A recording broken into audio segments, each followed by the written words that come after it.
मोदी सरकार लगातार भारत में विदेशी निवेश को आमंत्रित करने में जुटी हुई है।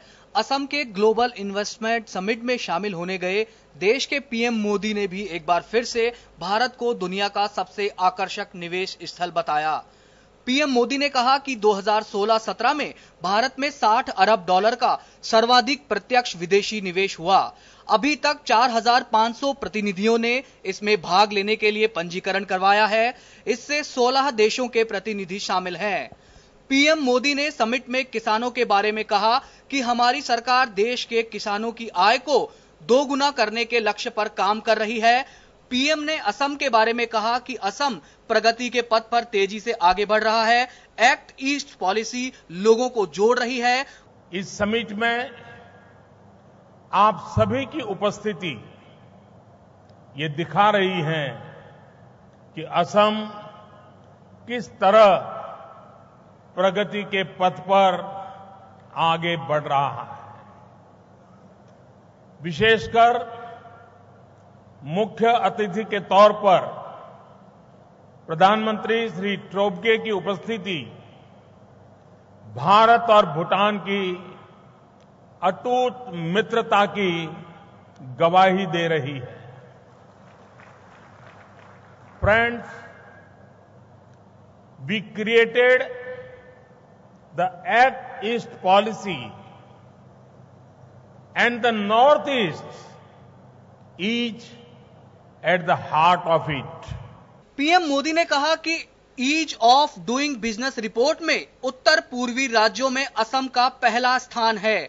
उन्होंने कहा कि सरकार सभी योजनाओं को उस तरफ लेकर जा रही है जहां गरीब, निम्न, मध्यम वर्गों का कल्याण हो सके। B for B.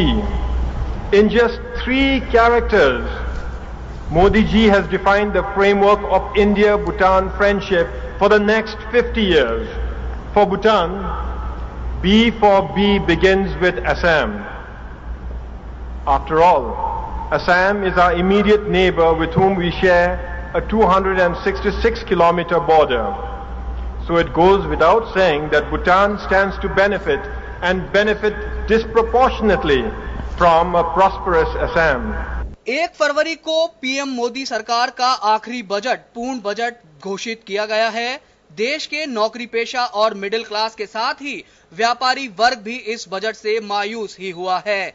नोटबंदी और जीएसटी के बाद सरकार के इस बजट ने सारी हदें पार कर दी।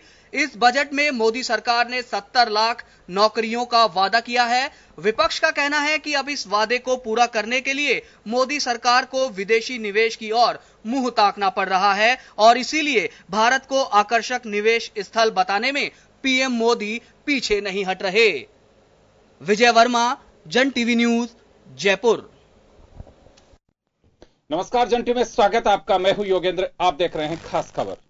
खास खबर में हम बात करेंगे प्रधानमंत्री नरेंद्र मोदी के असम दौरे की, जहां उन्होंने ग्लोबल इन्वेस्टर समिट 2018 जो असम में आयोजित हो रहा है उसमें संबोधित करते हुए कहा है कि भारत ग्लोबल इंडस्ट्री में निवेश के लिए सबसे उचित, उपयुक्त और एक भरोसे वाला स्थान है।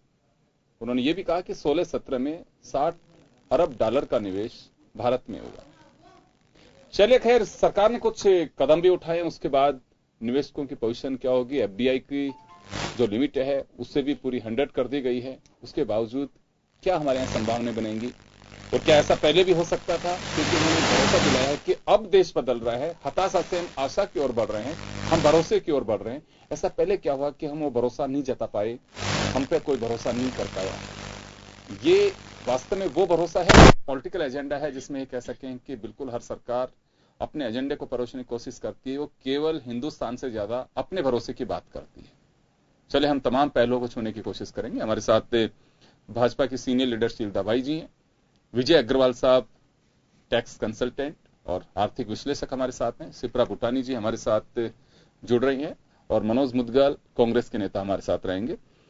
अग्रवाल साहब, मैं आपसे जानना चाहूंगा कि भारत बात नरेंद्र मोदी साहब ने यहां पे की और इससे पहले आपको ध्यान होगा कि पहले भी ऑस्ट्रेलिया में जब गए थे तब उन्होंने एक बात कही थी, फ्रांस माफ करिएगा, कि हिंदुस्तान भ्रष्टाचार से मुक्त हुआ है, हिंदुस्तान की आबोहवा बदली है, वहां पे एक बिल्कुल ऐसा प्लेट 2015 की मैं बात कर रहा हूं। उस दरमियान इस बात को लेकर कई लोगों ने यह भी कहा था कि विदेश में जाके ये बातें नहीं करनी चाहिए, आप इंडिया को रिप्रेजेंट कर रहे हैं और वहां ये नहीं होता है कि कांग्रेस की सरकार आई है, बीजेपी की सरकार आई है।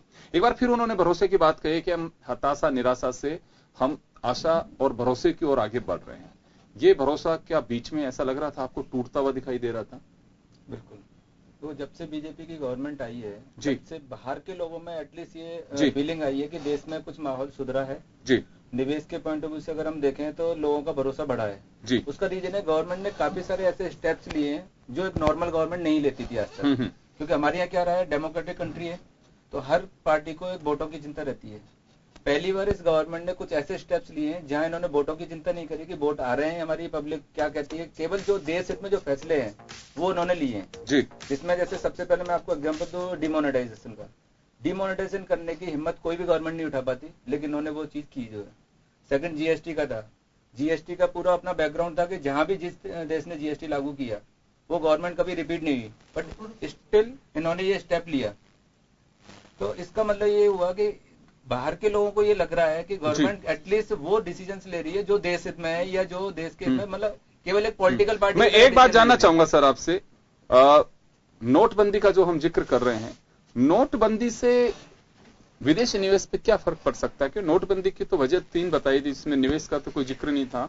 नोटबंदी की वजह बताई गई थी करप्शन फ्री माहौल होगा हमारे यहाँ पे, टेरर फंडिंग की पे लगाम लग सकेगी, और एक ब्लैक मनी वो एक तरह से दफन कहेंगे उससे, लेकिन पैसा तो सारा बैंक्स के पास में चला गया, यानी कि ब्लैक मनी कहीं बहुत कम रही। हालांकि 63 करोड़ रुपए अभी जो कानपुर में पकड़े गए थे वो एक लिमिट के बाद में, और क्या होना था क्या नहीं होना था वो एक डिफरेंट विषय है।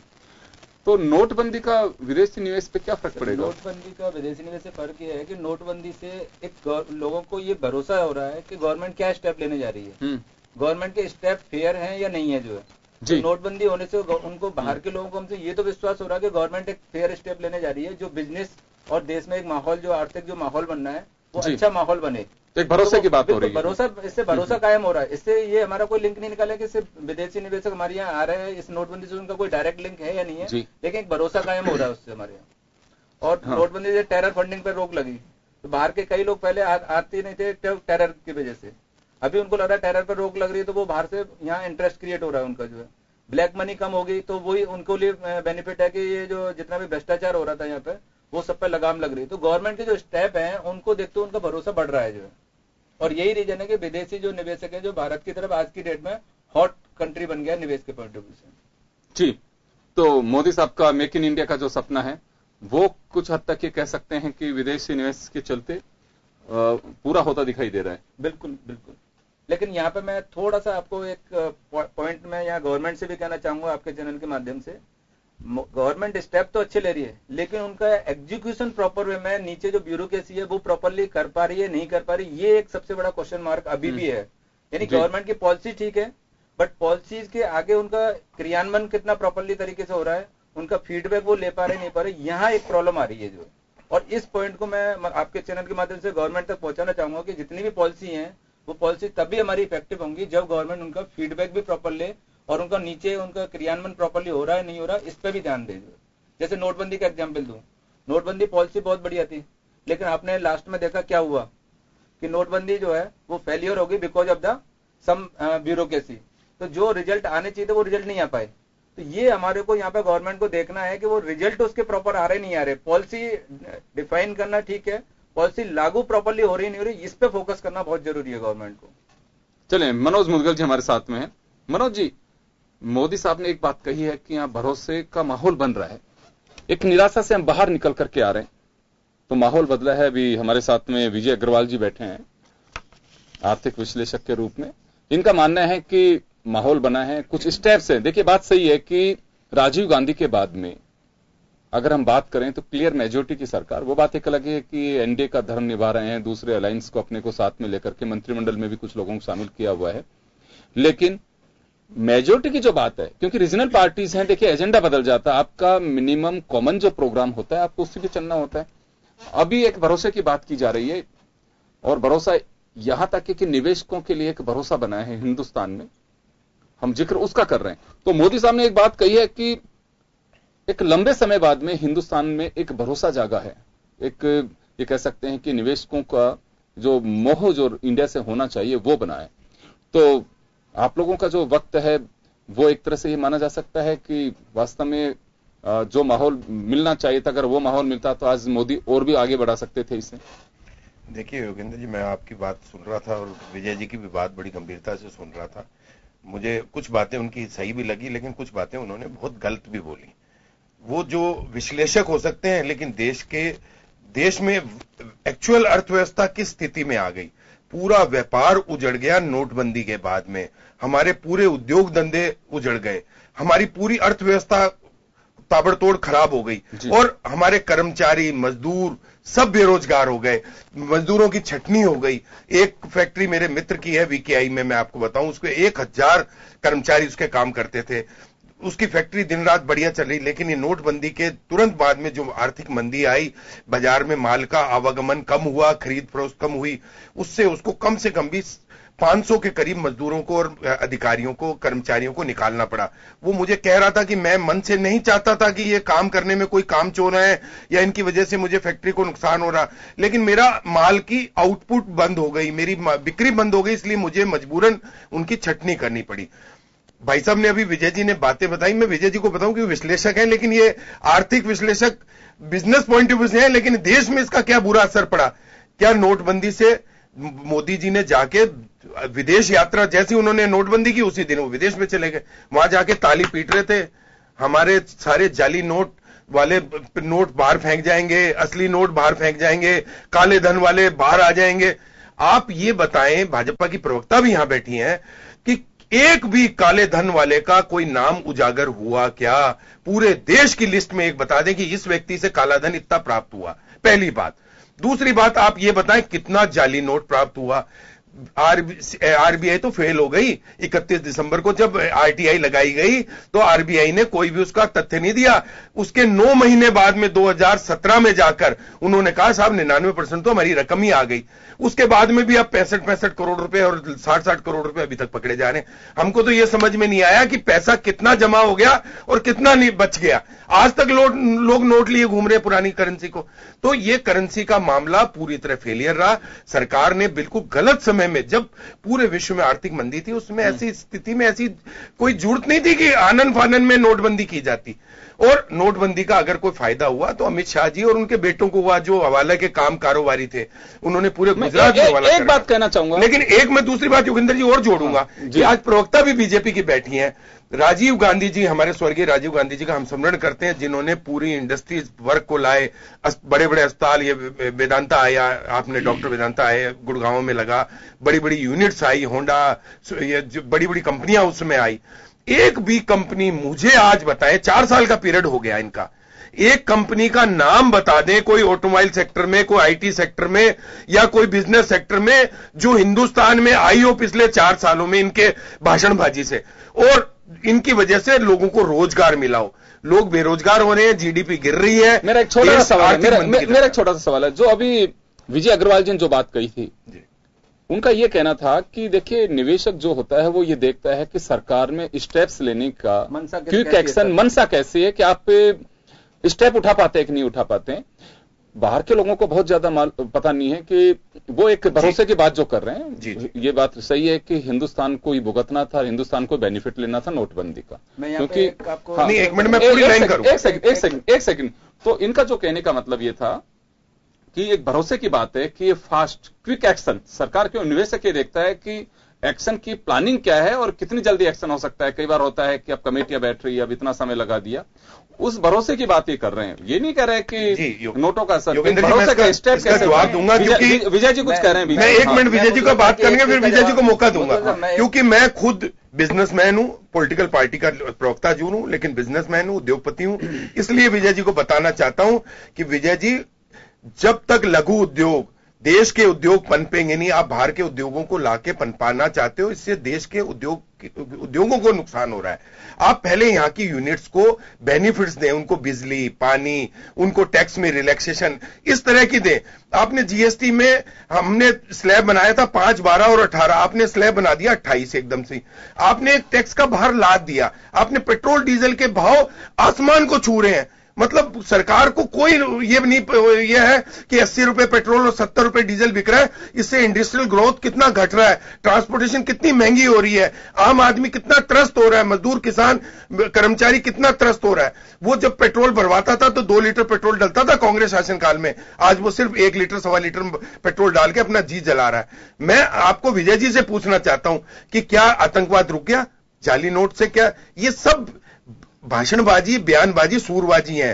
ये इन बातों में मजा है विजय जी, पॉलिटिकली और इनमें बहुत अंतर होता है। चलो, देश में आतंकवाद बढ़ा, देश में अर्थव्यवस्था आई, जीडीपी गिरी, आर्थिक मंदी आई। एक बार जैसे आपने कहा नोटबंदी से सारे बिजनेस चौपट हो गए, मेरे को सिर्फ आप एक बार ये बता दीजिए, क्या नोटबंदी का स्टेप सही था या गलत था? बिल्कुल गलत था या नहीं था? देश की अर्थव्यवस्था को उजाड़ने वाला निर्णय था। इसके रिजल्ट गलत है, जैसे आपने कहा ज्यादा पैसा रिजल्ट गलत है तो अर्थव्यवस्था गलत हुई। नहीं, वाई जब लीजिए, जब किसी का आप कोई भी स्टेप लोगे उसका प्लस या माइनस रिजल्ट। अच्छा, आज प्रवक्ता से पूछ ले कि कितना % नोट आ चुका, ये बताएं पहले। आपकी और मांगूंगा कि आपने कहा कि नोट ज्यादा पकड़े गए, 99% नोट, क्या ये गवर्नमेंट को पता था पहले से? ये तो मैं तो ये कह रहा हूं कि सारी ब्यूरोक्रेसी में गड़बड़ हुई, ये नोटबंदी का निर्णय एकदम गलत हुआ, क्योंकि यही नहीं सरकार बता पाई कि नोटबंदी। एक बार शील दवाई जी के पास में जाना चाहूंगा, मैं नोटबंदी पे वापस लौटूंगा, लेकिन एक बार शील दवाई जी से मैं जानना चाहूंगा। जी देखिए, जो जीएसटी की बात कर रहे हैं, ये नोटबंदी की बात कर रहे हैं, क्योंकि जो नोटबंदी जिस तरह से नरेंद्र मोदी जी ने जो अचानक जो स्टेप लिया, उससे सबसे ज्यादा कांग्रेस पार्टी और दूसरे लोग बौखलाए, क्योंकि इनको लग रहा था कि चुनाव में जो काला धन जो था, जो इन्होंने इकट्ठा किया था, इनके सरकार जो थी भ्रष्टाचार का अड्डा बन चुकी थी। लिस्ट बता दें, मैं बता रही हूँ उसके एक भी कांग्रेस नेता का नाम बता दें, बड़ी मेहरबानी होगी। मैं बताती हूँ ना आपको। अब मैं बीजेपी के नेताओं के नाम गिनाऊंगा बोलने के बाद। मेरा मानना है कि अगर कोई सुनेगा तो बात हम निवेश पे कर रहे हैं, तो वो पता लगेगा कि निवेश की बातें अलग, ये तो आपसे। अच्छा, एक फैक्ट्री का नाम बताएं, शील दवाई जी यहाँ बैठी है, एक फैक्ट्री का नाम बताएं जो इंडस्ट्री आई हो, या मैं आपको पिक्चर 150 कंपनियों के नाम बताऊंगा। ना आप अब डिफेंस में देख लीजिए, हमारे डिफेंस में कितना इन्वेस्टमेंट हुआ, और हमारे खुद के स्वनिर्मित आपने डिफेंस को हमारे एफडीआई को दे दिया, बन रहे हैं खुद के, एफडीआई को दे दिया, डिफेंस ऐसी चीज को भी कितने करा। और जो नोटबंदी की बात करें, सबसे ज्यादा आघात इनको लगा। कंप्यूटर युग, IT युग, ऐसी कोई अच्छी बात बताइए जिससे लोगों को रोजगार मिला। मैं आपको टोकूंगा नहीं। कार्यालय तक ये इसकी भ्रष्टाचार की आंच पहुंची थी, और चाहे आप उनके आज पहुंची, आप फैक्ट्री का नाम बताएं, कौन सी फैक्ट्री? मैं योगेंद्र जी से भी रिक्वेस्ट करूंगा, इनसे प्रवक्ता जी से पूछे कि आर्थिक उद्धार कहां हो रहा है, कौन सी इंडस्ट्रीज आ रही है, किस सेक्टर में आपका इन्वेस्टमेंट ज्यादा आ रहा है, बताएं। नहीं, मैं बता बड़ा मेहरबानी कि जो हमारे स्किल डेवलपमेंट के थ्रू जो हमने रोजगार, बेरोजगारों को रोजगार देने का प्रयास किया है, मुद्रा योजना के तहत हमने GDP करोड़। मैं एक निवेदन करना चाहूंगा मैडम, एक निवेदन करना चाहूंगा मैं।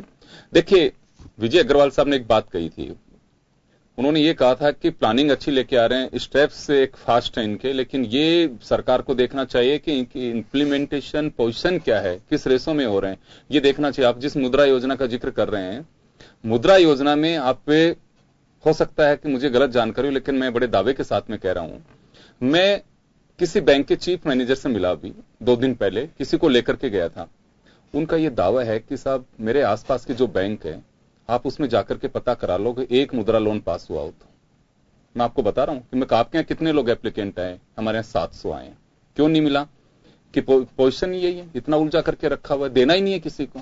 मैं बता रहा हूं आपको, अगर ऐसी स्थिति है, ऐसी स्थिति है, आप जरूर पता करिएगा, आप पता करना। दूसरा, स्किल डेवलपमेंट की मैं बात बताता हूं आपको। राजस्थान के लाल कोठी क्षेत्र में इंस्टीट्यूट चलते थे, खबर लगाई हमने, सच्चाई ये विधानसभा में इस बात आई, इसमें ऑब्जेक्शन हुआ AAG का भी। वहां पे स्टूडेंट्स को रजिस्टर कर दिया, किसको? जो कोचिंग इंस्टीट्यूट्स हैं, कोचिंग में जो स्टूडेंट आ रहे हैं। और सरकार बिल्कुल सही है, इसमें कोई डाउट नहीं है। मैं ये नहीं कह रहा कि आप लोगों की नीयत में कोई खोट है, नियत में खोट नीचे वालों के, जो आप लोगों का यूज कर रहे हैं, मजे मार रहे हैं उन लोगों की में। वो जो कोचिंग स्टूडेंट्स है उनको रजिस्टर कर दिया आपने, उसमें दर्शा दिया स्किल डेवलपमेंट, इतने लोगों को आपने स्किल्ड कर दिया। स्किल्ड कहां कर दिया? वो स्किल्ड वो तो ऑलरेडी कोचिंग इंस्टीट्यूट में जा रहे हैं। आपने वो पैसे भी लिए इंस्टीट्यूट वालों ने, और आपकी बिल्कुल वो आपको रजिस्टर कर दिया, वो तो उसी जगह पे है वो जो बेरोजगार है। ऐसे स्किल आपको जाके देखना चाहिए आप लोगों के, वास्तव में कहीं ऐसा तो नहीं हो रहा है। नहीं, बिल्कुल योगेंद्र जी, आपकी बात से मैं सहमत हूं, क्योंकि सरकार को भी अब जिस तरह से जो परिणाम आए हैं, तो जिस तरह से हमने मुद्रा लोन का आज भी मैं सुन रहा था प्रधानमंत्री जी को मुद्रा लोन का जिक्र कर रहे थे। मुद्रा लोन के ऊपर आप बात जरूर करिएगा कि वास्तव में राजस्थान में कितने लोगों को या इंडिया में कितने लोगों को मुद्रा लोन से फायदा मिल गया, आप जरूर पता करिएगा इसका। नहीं, बिल्कुल योगेंद्र जी, मैं आपकी बात से सहमत हूं। ये सरकार ने जिस तरह से हमने इतने 4 साल में जितना काम किया और जिस तरह से नतीजे आए, तो कहीं ना कहीं ब्यूरोक्रेसी की लापरवाही रही। जो हमारी योजनाएं थी वो जनता तक नहीं पहुंची, हम उनको लाभ नहीं मिला। तो ये तो हमारे लिए सोचने की विषय है। आज आपने बात उठाया तो निश्चित तौर पर ये पीएमओ तक जाएगा और इसकी पूरी जांच होगी कि क्यों नहीं जो हमारी इतनी योजनाएं क्यों नहीं धरातल पर जा रही हैं, और निश्चित तौर पर इसमें सुधार देखने को मिलेगा। और जो नरेंद्र मोदी जी कह रहे हैं, जो इन्वेस्टमेंट की बात कर रहे हैं, और बिल्कुल ये सही है कि जो छवि आज हिंदुस्तान की विदेशों में बनी है, एक विश्वास कायम हुआ है उनका, जो हर मतलब कहना चाहिए हर विदेश में गए, हर देश में जाके नरेंद्र मोदी जी जाके गए, उन्होंने अपनी बात बताई है, उन्होंने बताया है कि हमारा माहौल कैसा है। क्योंकि एक कांग्रेस के टाइम में एक ऐसी छवि बन गई है कि भ्रष्टाचार है, वहां पर अगर हम इन्वेस्ट करेंगे तो सारा छोटे से लेकर ऊपर तक नीचे तक भ्रष्टाचार। सिंगल विंडो हमने चालू की थी, आपने नहीं चालू की थी। भ्रष्टाचार, आरटीआई हमने चालू किया। भ्रष्टाचार पर वार जो किया वो नरेंद्र मोदी जी ने किया। और आज आप, मैं दावे के साथ कह रही हूं, आज आप चाहे राजस्थान की बात कर लीजिए, चाहे वहां की बात कर लीजिए, कहीं भी बता दीजिए भ्रष्टाचार। और एक बात, सबसे बड़ी बात जो है कि हमारी सरकार के टाइम में जो बड़े बड़े आईएएस ऑफिसर है, आरएएस ऑफिसर है, भारतीय जनता पार्टी की सरकार ने उनको पकड़ा है, उनको अरेस्ट करा है और उनको सजा भी दिलवाई है। तो भ्रष्टाचार किसी भी लेवल पर नो टॉलरेंस, जीरो टॉलरेंस, ये सारा हमारा जो नारा है वो हमने हकीकत में करके बताया। इसी से विश्वास जगा है कि नरेंद्र मोदी जी की बात पर जो जनता विश्वास करती है, विश्व ने अपनी सहमति जताई है। और जो अभी आप बताते हैं $60 अरब का जो इन्वेस्टमेंट आ रहा है वो आ चुका, 16 और 17 में आ चुका, और आगे भी पूरी संभावना बन रही है। और आगे से जब भी नरेंद्र मोदी जाते हैं तो लाखों करोड़ों के लोग ऑफर करते हैं। जितने भी अभी भी आसियान देशों के कंट्रीज के जो लोग आए थे, उन्होंने भी विश्वास मैं एक बात जानना चाहूंगा। देखिए, ये बात सही है कि निवेश आना चाहिए। 1992 में जब हम जिस कल्चर को हमने अडॉप्ट कर लिया बिजनेस को, ओपन प्लेटफॉर्म में, तो सभी को जाना ही पड़ेगा, उसमें कोई बात नहीं है। अगर आप अपनी स्मार्टनेस को शो नहीं कर पाते, अगर उस एडवांटेज का आप अगर कोई यूज नहीं कर पा रहे हैं, तो मुझे लगता है कि आपके विजन का फेल्योर रहेगी। ये तो लेना चाहिए, अभी कुछ है नहीं आपके पास में चार। लेकिन आप एमएसएमई सेक्टर जो सबसे बड़ा एम्प्लॉयर है मध्यम वर्ग का, 5 बजट आप लोगों ने देखे हैं अभी, उन बजट में कहीं ऐसा कोई जिक्र नहीं है कि जिसकी वजह से ये कहा जा सके कि हाँ एमएसएमई सेक्टर 4 बजट कंप्लीट किए उन्होंने, उस सेक्टर में कहीं वास्तव में कुछ इस तरह की राहत हो। देखिए, जीएसटी का सबसे बड़ा खामियाजा जो उठाना पड़ रहा है आज भी आपके मध्यम वर्गीय व्यापारी को उठाना पड़ रहा है। एमएसएमई एक वो कड़ी है जो आज चाहे बड़ी इंडस्ट्री भी आप लेके आएंगे तो उनके टूल्स हैं, दूसरी चीजें हैं, जो सब यूनिट्स जिनको कह सकते हैं वो यूनिट्स हैं। आज हिंदुस्तान के अंदर एमएसएमई सेक्टर के लोग जो आते हैं उनका यही कहना है कि हमारी कमर टूट रही है। लॉजिक के साथ में बताते हैं कि ये आधार है, आप जिस तरह कह रहे हैं। अब ये देखिए, आपने जीएसटी के बाद में ये पेशे से चार्टेड अकाउंटेंट हैं विजय अग्रवाल साहब, ये बता देंगे जिस क्लाइंट को 5 साल में जो फेयर एकदम अपना रिटर्न फाइल कर रहा था उसको शायद एक नोटिस नहीं मिला होगा। क्या होगा ऐसे 3 महीने में 4-4 नोटिस, 5-5 नोटिस आ रहे हैं। आपको बताऊं, जैसे मैंने पहले ही कहा था कि पॉलिसीज अच्छी हैं लेकिन वो पॉलिसीज का क्रियान्वयन प्रॉपर्ली नहीं हो रहा। अभी जीएसटी की मैं बताऊं, जीएसटी बहुत अच्छा टैक्स था, कांग्रेस ने भी इसको शुरुआत करी, इन्होंने उसको लागू कर दिया। तो मैं इसमें ये नहीं कहूंगा ये किसकी देन है, दोनों ही पार्टियां राजी थी इसके लिए। बट हुआ क्या, अल्टीमेटली जीएसटी में जो पोर्टल है, ये जो प्रॉपर एग्जीक्यूशन है वो प्रॉपरली नहीं हो रहा। आज भी डेली प्रॉब्लम आ रही है जीएसटी में, और हम लोगों ने तो इस चीज में हाईकोर्ट में रिट भी लगाई थी। गवर्नमेंट ने इनको, हाईकोर्ट ने गवर्नमेंट को नोटिस भी दिया कि आप इनकी प्रॉब्लम को सॉल्व आईटी की देखिए सर, इनकम टैक्स की क्या पोजीशन कर दी, तो नोटिस पे नोटिस, नोटिस पे नोटिस, नोटिस पे नोटिस। जन टीवी ने एक चाय वाले को जो दिखाया उसका एक महज एक उदाहरण है। वो कह रहे सर मेरे को तो उठा के आप बंद ही कर दीजिए, बार बार यहां से जाना पड़ता है। 4 बार उसको नोटिस, 6000 की उसकी पगार है, बैंक की गलती की वजह से उसको उठाना पड़ रहा है। बहुत सारे लोगों को आपने कितने साल पहले क्या किया था, वो किया, सब लोग फेयर चेक से पेमेंट, तो भी भरोसा नहीं हो पा रहा। मेरा कहने का मतलब यह है कि विदेशी निवेशक का विश्वास जीते, उसको भरोसा दिलाइए। ये हमारी एक, ये कहेंगे गुणवत्ता होगी इंडिया की। लेकिन यहाँ के व्यापारियों का भरोसा बनाए रखना बहुत जरूरी है। ये भरोसा मुझे जहां लगता है, व्यापारियों से चर्चाओं में, कोई बिजनेसमैन नहीं हूं, वो सील जी टूटता हुआ जा रहा है। और अगर ऐसा लग रहा है कि बिल्कुल मोदी साहब ताली बजा रहे हैं, देखने वाले भी ताली बजा रहे हैं, तो मुझे लगता है कि कुछ हद तक ये भ्रम की बात है। बड़े इन्वेस्टर्स आपके आ रहे होंगे, मुकेश अंबानी साहब हों, चाहे अडानी साहब हो, दूसरे लोग होंगे, लेकिन यहाँ के एमएसएमई सेक्टर को भी आपको पनपाना होगा। अगर उसे आप कायम नहीं रखेंगे तो मुझे लगता है कि बेरोजगारी 70 लाख, आपको ध्यान होगा 2 करोड़ से 1 करोड़ और 70 लाख पे आ गए हैं अभी मोदी साहब। तो ये एक बड़ी चुनौती है आप लोगों के सामने कि एम्प्लॉयमेंट के लिए एम्प्लॉयर खड़ा कैसे करेंगे आप। एमएसएमई सेक्टर टूट जाएगा तो बड़ी मुश्किल होगी। चलिए एक छोटे से ब्रेक के लिए रुकेंगे, ब्रेक के बाद हम वापस लौटेंगे।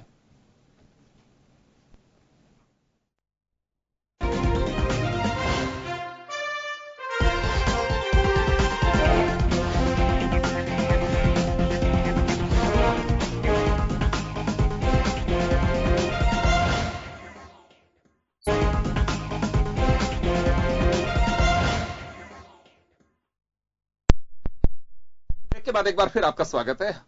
खास खबर है, हम बात कर रहे हैं नरेंद्र मोदी जी को इस स्पीच की कि निवेशकों का भरोसा बढ़ा है। मैं विजय जी आपके पास में एक बार आना चाहूंगा। देखिए, बिल्कुल बहुत अच्छी बात है कि ये हमारे पास एक अपॉर्चुनिटी है। अगर भरोसा हम कायम कर पा रहे हैं तो वास्तव में विदेशी निवेश आना चाहिए। अगर फॉरेन निवेश नहीं आएगा तो बड़ी मुश्किल होगी, इन्वेस्टमेंट आना चाहिए। लेकिन क्या ये इस बुनियाद पे खड़ी वो विश्वास की इमारत आप देख पाएंगे कि जब हमारा एमएसएमई सेक्टर, यहाँ के हमारे इंडस्ट्री, हम उनका भरोसा तोड़ करके और फिर विदेशी निवेश आना चाहिए, लेकिन यहाँ के निवेशक जो वास्तव में यहाँ एक बड़ा एम्प्लॉयर के रूप में वो काम कर रहे हैं, उन लोगों का साफ कहना है कि साहब हमारी कमर टूट रही है और बजट में भी उनका ये दावा है कि हमें ऐसा कुछ नहीं मिला। उन लोगों का क्या होगा भरोसा? तो भरोसा बाहर के साथ साथ घर का भरोसा भी आपको जीतना होगा। बिल्कुल जीतना होगा, क्योंकि केवल हम विदेशी निवेश के भरोसे हम अपने देश को नहीं चला सकते। हमारी अर्थव्यवस्था की पूरी जो रीढ़ है, वो जो हमारे एसएमई सेक्टर है, एमएसएमई सेक्टर है, वही हमारी देश की पूरी अर्थव्यवस्था की रीढ़ है। क्योंकि आज जितना रोजगार एसएमई सेक्टर देता है, उतना के बराबर कोई भी सेक्टर नहीं दे रहा रोजगार आज की डेट में। लेकिन गवर्नमेंट का फोकस या तो हायर लेवल पर रहता है विदेशी निवेश पे, या लोअर लेवल पर रहता है किसानों को और मजदूरों को। तो बीच वाले सेक्टर पे हमेशा ये इग्नोरेंट सेक्टर रहा है। जो इस पे गवर्नमेंट का कभी भी फोकस नहीं रहता और इस पे गवर्नमेंट को बहुत ध्यान देने की जरूरत है। जो है, अगर गवर्नमेंट को वाकई में कुछ करना है तो विदेशी निवेश के साथ साथ लोकल जो लेवल पे जो पार्टियों को, जो बिजनेसमैन को, एसएमई सेक्टर को जो प्रॉब्लम्स आ रही है या उनको जो चीजें चाहिए वो भी उनको प्रोवाइड करानी पड़ेंगी। जो तभी हम जो है पूरा प्रॉपर वे में अपन वो कर पाएंगे, प्रॉपर वे में डेवलपमेंट और निवेश ला पाएंगे। शील जी, कभी इस तरह की बातें आती हैं आप लोगों के पार्टी फ्रंट पे भी चर्चाएं होती होंगी? आप लोगों की एक यूनिट भी बनी हुई है इंडस्ट्री की, व्यापार उद्योग प्रकोष्ठ की। नोटबंदी के बाद में ये बात सही है, देखिए प्रधानमंत्री ने खुद ने स्वीकार किया था कि नोटबंदी के चलते थोड़ा सा हमें नुकसान उठाना पड़ेगा। जीडीपी का जो अभी गिरावट आई है उसकी वजह भी अभी आर्थिक सर्वे जो आए थे पार्लियामेंट में, जो पेश किए गए थे अरुण जेटली के माध्यम से, उसमें भी संभावना जताई। लेकिन अब भरोसा क्या है कि अब वापस से माहौल ठीक हो गया। एमएसएमई सेक्टर के हमारे साथ इनकी यूनिट एमएसएमई में काउंट होती है मनोज जी की। मनोज जी, देखिए आप पे भूल जाइए कि पार्टी के वर्कर हैं। मैं उस चीज को जानना चाहता हूं कि नुकसान कहां हो रहा है, कि वास्तव में सरकार की कुछ ऐसी प्लानिंग्स भी तो आई होंगी जिसकी वजह से इंडस्ट्रीज में ग्रोथ बढ़ने के लिए कुछ काम किया उन्होंने। देखिए योगेंद्र जी, सरकार के अगर कोई अच्छी नीति लाती है और कोई प्रधानमंत्री और वित्त मंत्री अगर देश की अर्थव्यवस्था को सुधारने के लिए अच्छी नीति लाए तो कांग्रेस हमेशा स्वागत करेगी और हम भी स्वागत करेंगे। ऐसा कोई नहीं है कि देश को हर आदमी बढ़ता हुआ देखना चाहता है। भारत देश हम सबका है। हम चाहते हैं कि देश डेवलप हो, उन्नति हो, तरक्की हो, खुशहाली आए, आम आदमी खुशहाली। लेकिन मैं आपको एक बात बताना चाहता हूं कि वित्त मंत्री जी जब भी कोई भाषण देते हैं, उनके भाषण में इतनी कड़ी लैंग्वेज होती है व्यापारियों के प्रति, मिडिल क्लास के प्रति। हमने बहुत कुछ दे दिया मिडिल क्लास को, अब हमारे पास कुछ नहीं है देने के। अरे भैया, आप देश के वित्त मंत्री हैं, देश की अर्थव्यवस्था को समझो, देश की वर्तमान स्थिति को समझो। एक दूसरी सबसे बड़ी जो बात इसमें योगेंद्र जी, जो इंटरेस्टिंग पॉइंट आ रहा है कि ये कोई भी नीति ला रहे हैं, उसका आज कहते हैं साहब एफडीआई ला रहे हैं, इसका रिजल्ट 2022 मिलेगा। आज ये कहते हैं साहब हम ये इसको एफडीआई ये सॉरी जीएसटी लागू किया, इसका फायदा 2022 में मिलेगा। नोटबंदी लाए, इसका फायदा 2022 में मिलेगा। हम ये कोई नीतियां, सख्त नीति ला रहे हैं, इंस्पेक्टरी राज बढ़ा रहे हैं, इसका फायदा भाई वर्तमान में क्या फायदा हो रहा है ये भी देश चाहता है। आप हर चीज को, पॉलिसीज को 5 साल आगे पटकेंगे तो देश कितना लंबा भुगतेगा। वर्तमान में देश के सामने क्या समस्याएं हैं, व्यापारी के सामने क्या समस्याएं हैं, उद्योग धंधों के सामने क्या समस्याएं हैं, ये बात सरकार को सोचनी पड़ेगी। सरकार कड़े रुख अपनाए, लेकिन ऐसे कड़े रुख नहीं अपनाए कि लोग जीवन यापन मुश्किल हो जाए। उद्योग धंधे इसमें ऑक्सीजन पे चल रहे हैं, वेंटिलेटर पे चल रहे हैं। हिंदुस्तान के आप देखिए, चाइना से इतना भारी कंपटीशन है आज देश के हर उद्योग धंधों में, वहां का माल यहां लाके भी सस्ता पड़ रहा है। यहां के उद्योग धंधों में चाहे स्टील फैक्ट्रीज देख लें, लोहे की फैक्ट्री, रिफाइनरियां देख लें और अदर प्रोडक्ट देख लें, चाइना का हर आइटम हमारे पास ट्रांसपोर्टेशन, टैक्सेस सब भरने के बावजूद भी हिंदुस्तान में आके बहुत महंगा पड़ रहा है। क्यों ना हम हिंदुस्तान के उद्योगों को रियायत दें, उनको सस्ती बिजली उपलब्ध कराएं, उनको सस्ती दरों पे टैक्सेस दें, उनको अन्य सुविधाएं दें, उनको आज कोई लोन लेने जाए, मैं आपको कह रहा हूं कि उद्योग भवन में सरकार ने हजारों प्लानिंग लिख रखी है कि ये इन पार्ट्स में हम उद्योग में आपको रियायत में और इनको रियायत दे सकते हैं और आपको सब्सिडी दे सकते हैं और आपको लोन्स दे सकते हैं। आप फाइल लगा के देखिए, फाइल लगाने के बाद में आदमी चक्कर काटता काटता थक जाएगा, उसको लोन नहीं मिल सकता। इतनी फॉर्मेलिटी सरकार की तरफ से है, खाली दिखावे के लिए चार्ट पे सारी चीजें नहीं होनी। वास्तविकता में जब आदमी जाता है तो उसको लोन नहीं मिलता, वहां पे वो लोन लेने जाता है तो भ्रष्टाचार के। चलिए, आपको लगता है कि पॉलिसी जो लेके आ रही है सरकार वो ठीक है? क्योंकि देखिए, सरकार कोई भी, आपकी भी गवर्नमेंट रही है, स्टेट में भी रही है, हमारे जो देश की बात करें तो उसमें भी आप लोगों की रही है, यूनियन गवर्नमेंट भी आप लोगों की रही है। यहां क्या ये मान सकते हैं कि सरकारों की देखिए नियत होती है, सरकार नरेंद्र मोदी अगर कोई प्लानिंग लेके आते हैं, वो एक आदमी के पास में नहीं जा सकते, कोई मुल्क का प्रधानमंत्री नहीं जा सकता, उनके पास में ब्यूरोक्रेसी से रिपोर्ट जाती है कि हाँ साहब बिल्कुल ये लोन हमारी मुद्रा लोन की योजना है, इसको लोग अप्रिशिएट कर रहे हैं, सब चीजों को, किसानों की आमदनी दुगनी हो 2022 में, उसमें हम एक्सरसाइज कर रहे हैं, ये चीजें जाती हैं। तो क्या सरकार की मॉनिटरिंग का अभाव है? देखिए, निश्चित रूप से है, क्योंकि कोई भी सरकार को, किसानों को हम आय से दुगना कर देंगे, अभी आय तो उनकी तय कीजिए तभी तो दुगना कर देंगे। अब आय तो बता नहीं रहे और दुगने करने की बात कर रहे हैं, ये तो एक ख्वाब हो गया, खाली ख्वाब हो गया कि मुंगेरी लाल की तरह हम कह रहे हैं हम साहब 2022-23 में आपकी आय दुगनी हो जाएगी। भाई आप वास्तविकता पे आइए कि आपकी लागत मूल्य से, इस मूल्य से आपको आय दुगनी मिलेगी। एक कोई क्राइटेरिया, तो आज आप पेट्रोल डीजल बेच रहे हैं तो आप एक रेट निश्चित कर रहे हैं कि हमारा 70 रुपए और हमारा 80 रुपए पेट्रोल है, डीजल 70 रुपए, हमारी क्रूड बढ़ेगा हम और बढ़ाएंगे। आपने एक पैमाना तो बनाया, कम से कम इसमें कोई रियायत दे सकते हैं। इस तरह की रियायतें सरकार को तय करनी पड़ेंगी। सरकार रोड मैप बनाए, पूरी ब्यूरोक्रेसी पे सारी बात नहीं छोड़े। इसमें जनप्रतिनिधियों की सहभागिता बहुत जरूरी है, क्योंकि जनप्रतिनिधि आम आदमी के साथ उठता बैठता है, मिलता है, बाजार के चीजों को, समस्याओं को समझता है। इन्होंने सारी की सारी जो समस्याएं वो ब्यूरोक्रेसी के ऊपर छोड़ दी। अभी शील दबाई जी अच्छी बात कह रही थी अपनी सरकार के बारे में कि ब्यूरोक्रेसी ने हमारी बातों को आगे तक नहीं पहुंचाया और हम हार गए, या जो कुछ भी इनकी बात थी, मैं हार के ऊपर नहीं जाना चाहूंगा। तो ये ब्यूरोक्रेसी के ऊपर अपना ठिकरा फोड़ के कैसे काम चला सकते हैं? आपने राजस्थान के भ्रष्टाचार की बात, 45,000 करोड़ का भ्रष्टाचार हुआ, आपके खान घोटाला हुआ। चले फिर हम उसमें चले जाएंगे। हम देखिए मनोज जी ऐसी बात आप नहीं जाना चाहेंगे, आप ये कहें कि सर जो वास्तविकता है उसमें कमियां हैं, आपकी नीतियों में कमियां आ रही हैं, आपकी नीतियां पूरी तरह इंप्लीमेंट नहीं हो रही, आदमी बेरोजगार हो रहा है, मजदूर, किसान, विद्यार्थी, नौजवान सब बेचैन है। आप चले और जीडीपी गिर रही है, अर्थव्यवस्था चरमरा रही है, इसको चले करप्शन पे देखिए, करप्शन की चर्चा मत करिए क्योंकि हम मैंने वापस जाएंगे। बिल्कुल शुरुआती दौर है ये, कोई भी योजना क्रियान्वित होने में उसमें थोड़ा सा टाइम लगता है। और नरेंद्र मोदी जी बार बार कह रहे थे कि जी हम ऐसे कोई रिजिड नहीं है, जीएसटी में अगर कहीं से बात आती है, कहीं लोगों को परेशानी होती है तो हम उसमें बैक होने को भी तैयार हैं। और उन्होंने काफी इस पर काम भी किया और कम भी किया। तो जिस तरह से बात उनकी चल रही है, आप जो लघु उद्योगों की बात कर रहे थे, जो नरेंद्र मोदी जी बार बार कहते हैं कि हम लघु उद्योगों को ऊपर अपलिफ्ट करना चाहते हैं। इसके लिए उन्होंने जो स्किल डेवलपमेंट की जो ट्रेनिंग दी है, आज छोटे कोई भी हो वो अपने पैरों पे खुद खड़ा हो, अपने पैरों पर तो खुद खड़ा हो और दूसरों को भी रोजगार उपलब्ध। बेरोजगारी में तो वो कह रहे हैं कि पढ़ा लिखा एमबीबीएस का लड़का अगर पकोड़ा बेचता है तो इसमें कोई शर्म नहीं है। अब बताइए, आप पढ़े लिखे शिक्षित आदमी को, आज विजय जी चार्टेड अकाउंटेंट है और इनको आप नौकरी के बजाय कहें कि आप पकौड़ी का ठेला लगा लें। आप इनकी योग्यता को तो देखिए, आप पकौड़ा बेचने को भी आप स्वाभिमान मान रहे हैं, नरेंद्र मोदी जी उसको उद्योग मान रहे हैं। ये तो देश के लिए देखिए उचित नहीं है। शील जी, ये बात हम ये प्रयास कर रहे हैं, आप ये हम ये कह रहे हैं कोई काम धंधा बुरा नहीं है, लेकिन आप कम से कम उसकी योग्यता को तो देखिए। वो पढ़ लिख के नौजवान उसको घर वाला तैयार कर रहा है, आप कह रहे पकौड़ा बेच ले। मैं आप दोनों को यहाँ रोकना चाहूंगा।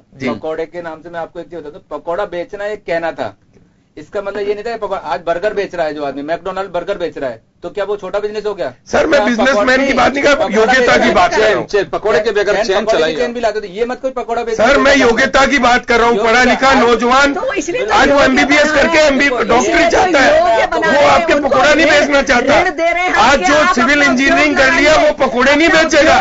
अगर विजय जी आपकी ये सोच है तो आपकी भी सोच गलत है, ये आपकी सोच बहुत गलत है। आप चार्टेड अकाउंटेंट हो, आप CA बनकर आपको मैं नौकरी की वजह कहूँ आप दूसरा धंधा कर लो, आपका प्रोफेशन चेंज कर लोगे। बिजनेसमैन कोई भी अब आपको धंधा नहीं मिले प्रोफेशन चेंज वो ये नहीं कह रहे हैं, वो ये कह रहे हैं कि ये भी एक स्टार्टअप की तरह मानिए। अरे आपका प्रोफेशन शुरू की, आपने योग्यता प्राप्त की है, आपने अपने 25 साल खराब किए हैं, मेरे बात आप 25 साल की योग्यता को भूल जाओगे। एक बात सुनिए, आज मैकडोनाल्ड चल रहा है, बर्गर, आप मैकडोनाल्ड को पकौड़े से क्यों जोड़ रहे हैं? आपकी मैं योग्यता की बात कर रहा हूँ कि आप चार्टेड अकाउंटेंट बन के पकौड़ा बेचोगे। बात पकौड़े बेचने की नहीं है, आप ये बात कर रहे हो, मैं बात कर रहा हूँ नरेंद्र मोदी जी के ऊपर। सर मैं एक निवेदन करना चाहूंगा, ये जो जिक्र कर रहे थे वो एक सिंबॉलिक था कि आप स्टार्टअप देखिए, स्टार्टअप में क्या होता है कि आपका जो ब्रेन है वो किस तरह से, बहुत सारे स्टूडेंट ऐसे हैं कि जिन्होंने IIT MBA की अच्छे जॉब छोड़ करके और अपनी फूड चेन शुरू की है, किसी ने अपनी सोशल साइट्स बना करके और अपने एक बहुत सारी ऐसी चीजें हैं। मैं क्या बताना चाहूंगा आपको कि कपड़े लो आप, शूज के लिए और लो, बहुत सारी ऐसी चीजें हैं कि जिन्होंने एक स्टार्टअप के जरिए अपना काम शुरू किया है। तो पकौड़े के भी जो जिक्र किया जा रहा है यहाँ पे, अरुण जेटली जी का एक पॉलिटिकल पकौड़ा अलग हो सकता है, लेकिन वास्तव में अगर पकौड़े की किसी ने चैन चलाई या कोई दूसरी चीज का चला सकता है, रबड़ी वाले की चैन है, तो ये बहुत सारी ऐसी चीजें हैं कि फूड के भी वो हैं, फूड पार्क्स डेवलप कर रहे हैं, फूड पार्क के लिए आपके फूड प्रोसेसिंग के लिए कितना कर रही है सरकार। देखिए जिनको धंधा करना है वो अपने दिमाग रखता है। जो खैर चलिए, लेकिन नौजवान, मेरा जो सवाल था, मेरा जो सवाल दे नहीं पा रहे और उनको ज्ञान दे रहे हो। नहीं, मेरा जो सवाल है चिल्ता भाई जी, मेरा ये कहना है कि फॉरेन इन्वेस्टमेंट आना चाहिए, बहुत अच्छी बात है, और कितना आता है आज वास्तव में इंटरनेशनल आप मार्केट में जो है कि आपके पास में फॉरेन इन्वेस्टमेंट कितना आ रहा है, ये बड़ा मायने रखता है, इसमें कोई डाउट नहीं है। एक दूसरे मुल्क का भरोसा जीतते हैं, लेकिन आप अपना खुद का जो यहां का बिजनेस है, बिजनेसमैन है, आप उसका भरोसा कहीं खोते जा रहे हैं। जो व्यापारी कहता है कि हमारी MSME सेक्टर वो बिल्कुल ढेर होता जा रहा है। अगर कितने बिजनेसमैन आते हैं वो कहते हैं कि कमर टूटी हुई है, अगर वास्तव में वो, या तो यही बात है कि इच्छा कभी किसी की पूरी नहीं हो सकती क्योंकि हमारी अपेक्षाएं इतनी ज्यादा बढ़ गई, या तो ये बात है, या वास्तव में हकीकत में अगर व्यापारी इतना परेशान है तो सरकार को इस पे गंभीरता से विचार करना चाहिए कि आप पैरेलल रखिए, आप बिल्कुल उधर से आप फॉरेन इन्वेस्टमेंट को आप आमंत्रित करिए, लेकिन यहाँ की जो यूनिट्स हैं आप उनका भी तो ख्याल रखेंगे। नहीं बिल्कुल योगेश जी आप सही कह रहे हैं, सरकार का इसका विशेष रूप से ध्यान है। जैसे मैंने पहले भी जिक्र करा कि उनको बढ़ावा देने के लिए, उनको स्टैंड अप करने के लिए सरकार लोन दे रही है, सस्ते दरों पर लोन दे रही है। तो मतलब खुद अपने आप स्टार्ट करो। आज एक कोई बेरोजगार नहीं रहे, उसको पूरी ट्रेनिंग दे के कह रही है कि आप जाइए। इवन गांव के जो है लड़के जो पढ़ के जाते शहर में ना जाएं, उनको गांवों में फैसिलिटी दी जा रही है, स्मार्ट गांव बनाए जा रहे हैं, वो अपने उद्योग धंधे वहां लगाएं। आपको जितना पैसा चाहिए आप लें, अगर आप बाहर जाके ट्रेनिंग लेना चाहते हैं तो उसके लिए सरकार दे रही है कि आप ट्रेंड करके आइए और यहाँ पर अपने लघु उद्योग धंधे लगाइए। जो भी सरकार से मदद चाहिए, सरकार हर तरह से मदद करने के लिए तैयार है। उद्योग धंधों पर कहीं भी कोई आंच ना आए, इसके लिए नरेंद्र मोदी जी बार बार इस बात को करते रहे। उनका किसानों की बात कर लीजिए, किसानों की आय के दुगने की बात करते हैं, वो इसीलिए करते हैं कि क्योंकि कृषि प्रधान देश है। उनको समर्थन ये कहा है बजट में, यही कहा है समर्थन मूल्य उन्होंने बताइए, आप बताइए। उन्होंने कहा है कि इसको समर्थन मूल्य पर ही मिलेगा किसान को, और जो भी मॉडर्न जो इक्विपमेंट्स हैं वो उनको प्रोवाइड। मैडम मैं एक बात कहना चाहूंगा शील जी, देखिए यहाँ पे घोषणाएं चीजें बहुत अच्छी हैं, अब व्यापारी की वास्तविक पोजीशन पूछिए। वहां पे जो बैठा है मंडी के अंदर, कभी तो ये कह दिया जाता है कि आपका गेहूं है, अच्छा इसमें तो मॉइस्चराइजर है 40%, आप इसको 4 दिन तक लेके बैठा है। कभी कोई गाय खा रही है, कभी कोई चिड़े खा रहे हैं, कभी चिड़ियां खा रही हैं, कभी क्या 4 दिन बाद में कहेगा, उसको चेक पकड़ा देगा, 1 महीने बाद में आपका पेमेंट हो जाएगा। उसके तो बिल्कुल पूरे साल भर के जो सपने हैं उस अनाज की ढेरी के अंदर सिमटे हुए हैं। 2022 का हम सपना लेकर के तो चल रहे हैं, लेकिन एवरेज आय का मालूम होना चाहिए, उसकी वार्षिक आय कितनी रखी है आपने? 6500 रुपए। उस 6500 का आप अगर दुगनी आय भी कर देंगे, क्या उसका काम चल सकता है? आज ये बताइए मुझे, खाना आपको भी चाहिए, मुझे भी चाहिए, इनको भी चाहिए, इनको भी चाहिए, दर्शकों को भी चाहिए खाना, लेकिन खाना प्रोडक्ट करने वाला कोई आदमी नहीं बनना चाहिए, किसान को बनना नहीं चाह रहा है। ऐसा क्या हो गया कि हमने बहुत देखे, आंखों से देखे, आप लोगों का भी एक्सपीरियंस होगा, गांव में किसान का बेटे को किसान ये कहता था कि पानी है, जमीन है, कोई दिक्कत नहीं, इसको कहीं जाने की आवश्यकता नहीं है, थोड़ा बहुत पढ़ लेगा, जितना पढ़ लेगा, कोई खास बात नहीं। किसान को उस वक्त रोजगार की बिल्कुल चिंता नहीं थी। ये बात सही है, कुछ प्राकृतिक चीजें हैं, लेकिन समय के साथ टेक्नोलॉजी बदली है, हमारा सोच बदला है। किसान के लिए भी तो हालात के बारे में सोचना चाहिए था हमें। नहीं, उस बारे में किसने सोचा? अगर आज हम ये कहें कि कांग्रेस को कटघरे में खड़ा कर दें, लेकिन दूसरी भी कोई सरकारें ऐसे नहीं, 2022 का आप टारगेट तो लेकर के चल रहे हैं, किसान की आमदनी दुगनी होगी। अभी तक कोई बता सकता है इस बात को कि हाँ, किसान की आमदनी दुगनी होने के लिए, मेरा मकान बनता है, 2nd फ्लोर चढ़ रही है, तो मैं देखो किसी को बताने की जरूरत नहीं, दूसरी मंजिल पे कैसे जाऊंगा? अगर पैसा होगा तो लिफ्ट लगा लूंगा, और पैसा होगा तो एस्केलेटर लगाऊंगा, नहीं तो सीढ़ियां तो होंगी जो पारंपरिक होती हैं, उस जाने वाले को मालूम होगा। लेकिन आज किसान को ये तो बताइए कि 2022 में आपका जो पैसा होगा वो इस तरह से होगा। आज मैं एफडीआई कराता हूं, पहले 5 साल में होती थी, माफ करिएगा, एफडी पहले 5 साल में मैच्योर होती थी, आज 8 साल की कई बैंकों में कर दी उन्होंने। तो ये तो मुझे भरोसा है कि 8 साल बाद में पैसा मेरा इस तरह से आएगा। आप वो स्टेप्स बताइए किसान को किस तरह से आपके दुगने होंगे। आज भी मोदी साहब ने जिक्र किया अपने स्पीच में इस बात का। नहीं, देखिए योगेंद्र जी, सबसे बड़ा जो किसान शुरुआत में जो ठगा जाता था बिचौलियों के रूप में, वो बिचौलिए खत्म कर दिए। उनकी डायरेक्ट जो उनकी उपज की कीमत है वो डायरेक्ट उनकी आ रही है। आज एक मंडी से बैठकर वो पूरे हिंदुस्तान की किसी भी मंडी में अपना डायरेक्ट कॉन्टेक्ट कर सकता है। कर सकता। अरे साहब, ये चर्चाएं हैं। सील जी, मैं आपको निवेदन करना चाहूंगा, आप ये देखिए, आप लोग पार्टी स्तर पे इस बात को करना सीखे। आपका डेमोक्रेटिक सिस्टम बहुत गड़बड़ाया हुआ है। आपने चुनाव 3 सीट का हारने के बाद में मूंग की खरीद की, आपने डेट खोल दी।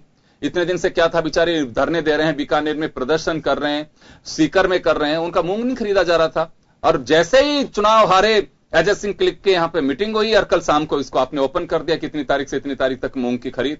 अरे ऐसा क्यों कर रहे हैं? पहले से ही करना चाहिए, क्या बिगाड़ा उस किसान ने? हम मैनिफेस्टो के अंदर दोनों पार्टियां सजा के रखती हैं कि किसान किसान किसान। मुझे लगता है कि ये लगने वाला है कि जैसे जिंदा रहने के लिए ऑक्सीजन जरूरी है, ऐसे ही राजनीतिक दलों को अपनी राजनीतिक गोटियां सेकने के लिए, अपने स्पीचों में वो शब्द सजोने के लिए बेरोजगारी, महिलाएं, अपराध, किसान, यूथ, बेरोजगारी, अगर ये नहीं होंगे तो मुझे लगता है कि सारा सिस्टम ही कोलैप्स कर जाएगा, कि हमारे पास में बोलने को कुछ नहीं है। तो मुझे लगता है कि किसान आज भी ये लगता है कि मर्रम के बजाय उनके जो घाव हैं हम उसको कुदेरने की कोशिश करते हैं। किस तरह से बातें कर रहे हैं आप कि ये बिल्कुल होना चाहिए, तो उसकी मूंग की खरीद क्यों नहीं होनी चाहिए थी? पहले चुनाव हारते आप लोगों ने डेट खोल दी उसकी। किसानों को तो आज भी स्थिति उनकी वही है। पेट्रोल डीजल 2.5 रुपए सस्ता किया, हाथों हाथ ही सेस बढ़ा दिया। तो मेरा कहने का मतलब आप विदेश का निवेश लेके आइए, लेकिन यहाँ के लोगों का भरोसा भी तो आपको कायम करना होगा। किसान की आमदनी दुगनी कैसे किसान भरोसा करेगा वो? और मैं तो एक बात और कहना चाहूं, मेरी बहुत सारे किसानों से बात, ये पॉलिटिकल इश्यू हो सकता है कि 50,000 रुपए आप माफ करने के लिए उन्होंने रास्ते रोके, वो रोके। किसान कहता है साहब मुझे तो उचित माहौल चाहिए, 50,000 रुपए मुझे माफी चाहिए ही नहीं। किसान कभी हाथ नहीं फैलाता है, वो मजदूरी भी करता है, उसको चाहिए कि उसके एटमॉस्फेयर तो ऐसा मिले, उसको वो चीजें नहीं मिल पाती हैं। मनोज जी के वक्त, इनकी सरकार के वक्त का आप देखिए, किसान को बाध्य किया गया कि आपको बाजरे का बीज खरीदना है, और वो बाजरे का बीज ये टेबल से ऊपर ही नहीं बढ़ पाया।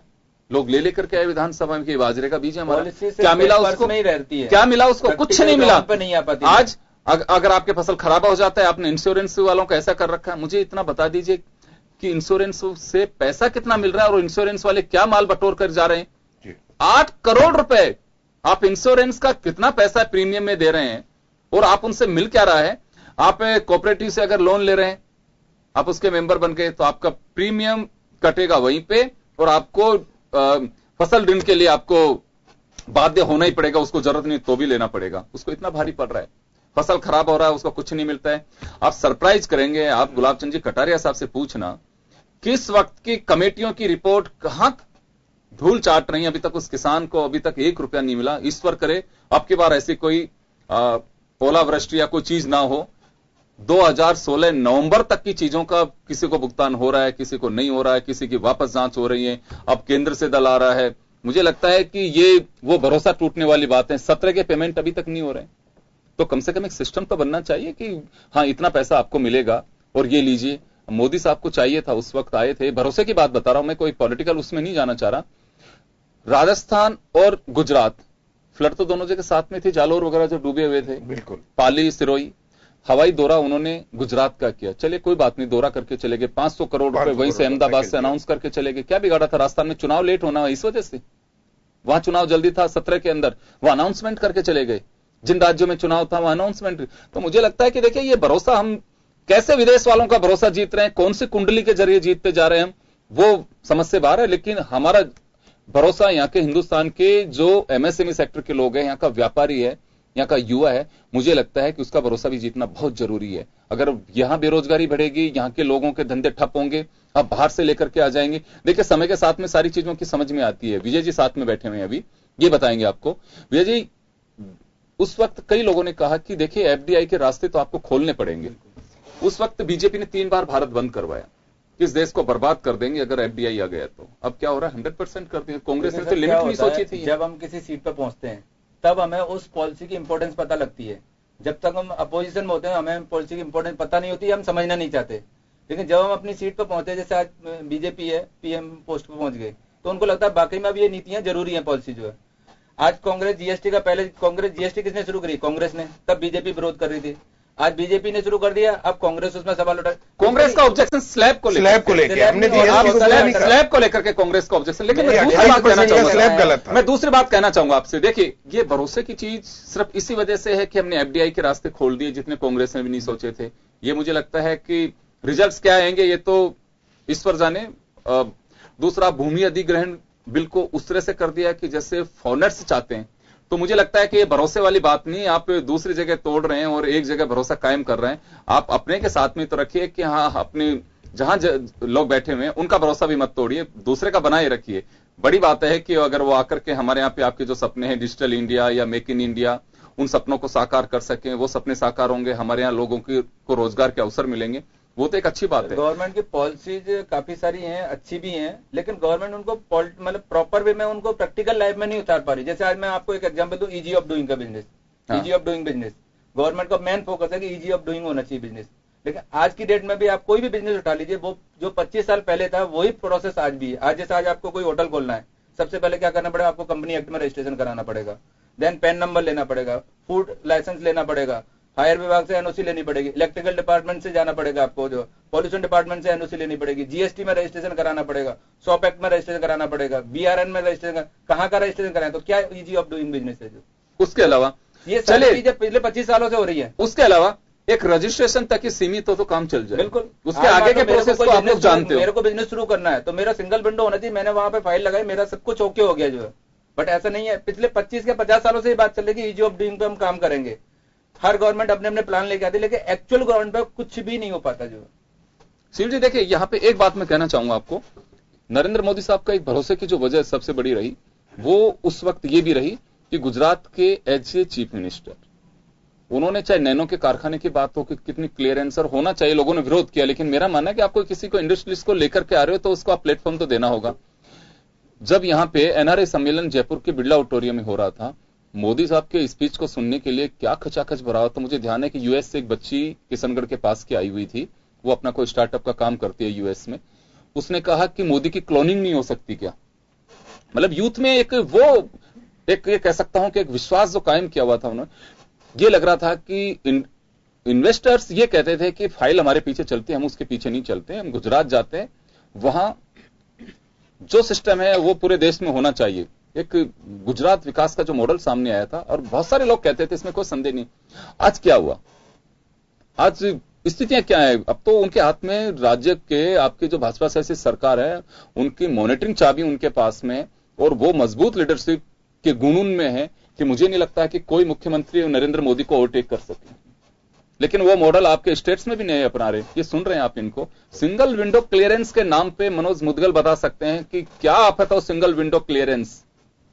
बहुत सारे एमओयूज होते हैं, लेकिन उसके बाद में या तो सारी फॉर्मेलिटी रखी कि डिपार्टमेंट आए अपना एनओसी दे, जो उसको चेकिंग करे, अपने ये डिपार्टमेंट की जिम्मेदारी होनी चाहिए। वो डिपार्टमेंट जाए बिजनेसमैन क्या उसके देखे क्या चीज है नहीं है, वो अपना उसको वहां पे वो करे। या तो स्मूथली आप जैसे फॉरेनर्स के लिए हम कर रहे हैं कि अगर मान लो उसी बात को लेकर के हमने लैंड एक्विजिशन बिल लेकर के आए कि बिल्कुल हमारे इन्वेस्टर आए, उनका भरोसा टूट रहा है, आप लैंड एक्विजिशन नहीं कर पा रहे हैं, या फिर हमें अगर जैसे कह रहे हैं कि रूल्स बदल रहे हैं, एफडीआई की लिमिट हमने खोल दी है, वो सब कुछ यहाँ के एमएसएमई के सेक्टर के जो लोग जुड़े हैं उनके लिए भी कर दीजिए, होटल व्यवसायियों के लिए भी करिए, एग्रीकल्चर सेक्टर में जो लोग इन्वेस्टर्स आना चाहते हैं उनके लिए करिए। मैं जानता हूं अभी आपके ग्राम हुआ, एक इन्वेस्टर्स ने 20 करोड़ 50 करोड़ एग्रीकल्चर सेक्टर में साहब आप उम्मीद करेंगे 500-500 करोड़ रुपए कौन इन्वेस्ट करेगा साहब?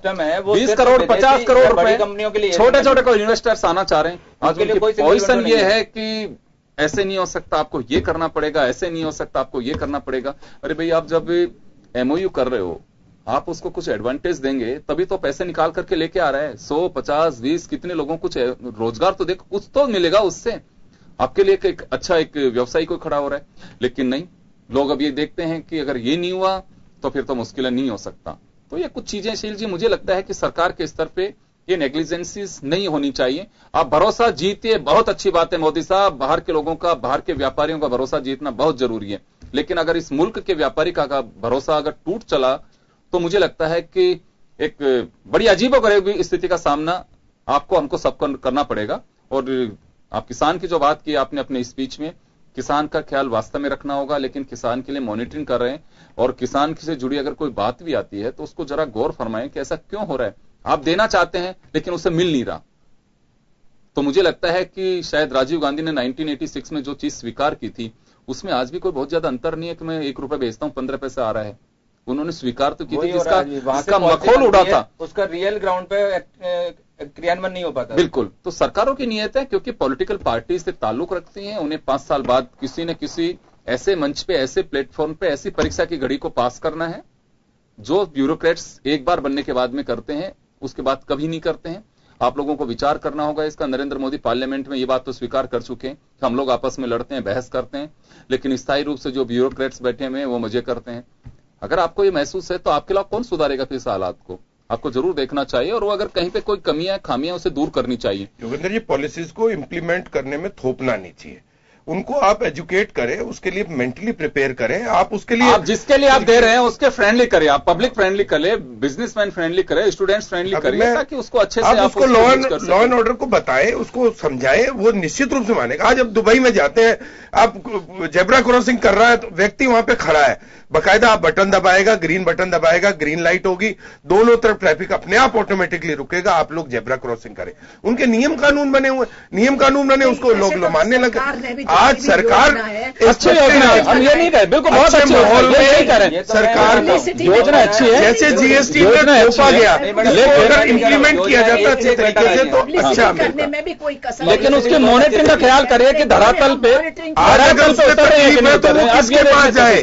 चले, मैं माफी चाहूंगा, समय का अभाव है। चले, सरकार की योजनाएं बहुत अच्छी होती हैं, इंप्लीमेंट हो रहा है कि नहीं हो रहा है, मुझे लगता है वर्कर्स को भी ख्याल रखना होगा। आप लोगों के पास में ग्राउंड पे टीम है, ग्राउंड रियलिटी जानने के लिए आप अगर बूथ को पहचान सकते हैं तो उसकी तकलीफ भी पहचानने की कोशिश करिए।